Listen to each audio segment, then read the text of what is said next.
These are examples of how pronouns are used in Tagalog sentences. I am tired. Ako ay pagod. You are alone. Ikaw ay nag-iisa. She arrived. Siya ay dumating. We got tired. Kami ay napagod. You are cowards.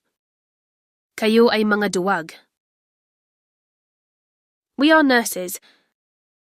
Tayo ay mga nurse. They complained. Sila ay nagreklamo. I'm sad. Ako ay malungkot. Malungkot ako. You are happy. Ikaw ay masaya. Masaya ka. He is fast. Siya ay mabilis. Mabilis siya. You are children. Kayo ay mga bata. Mga bata kayo. We traveled. Kami ay naglakbay. Naglakbay kami. We are friends. Tayo ay magkakaibigan. Magkakaibigan tayo. They are Americans.